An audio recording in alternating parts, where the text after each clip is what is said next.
Anong latest sa mundo ng showbiz? Sa panayam ni Tony Gonzaga kay Angelica sa kaniyang programang Tony Talks kamakailan, natanong ni Tony kay Angeli kung sa mga sexy scenes na kalimitan niyang ginagawa, nasubukan niya na bang maramdaman ang matake advantage, na sinagot naman ito ng actress ng walang pagdadalawang isip. Panoorin natin mga Mars. May time ba na you felt na taken advantage ka? Yes, a lot. Lalo na mga last movies ko. Kasi di ba, makikarried away kasi intense yung eksena yung ginagawa.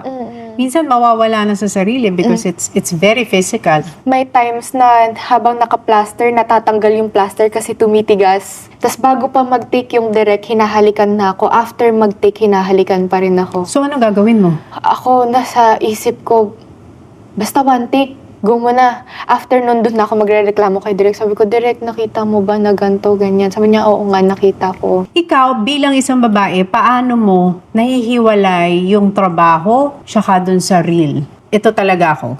Trabaho lang yan. Pag work, nasa isip ko talaga, work to. While doing the scenes, maraming tao lagi kapag sexy scenes. Cameraman siguro, 2, 3, may audio pa, dyan pa yung director. Kaya never po ako na-carried away.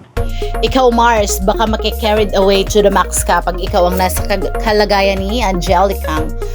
Alamin naman natin ang say ng mga netizens patungkol sa interview na ito ni Angelica sa Tony Talks. Grabe ang Tony Talks. Pansin mo yung mga artists before sumalang, parang sobra yung hiya nila, pero dahil walang judgments sa Tony Talks, sobrang laya nila makapag-share ng pinagdadaanan at nararamdaman. Umuwi silang nakangiti at parang na-release nila yung mga tinatago nilang hiya inside. Napaka-professional. Angeli is a perfect example of never judge a book by its cover. She's very soft-spoken, humble, and beautiful inside and out. I really used to view sexy stars in different light. But as I grow older, I realize work is work. These people have different lives and persona off-screen that I should never judge. Say naman ng isang netizens. Ikaw Mars, judgmental ka ba?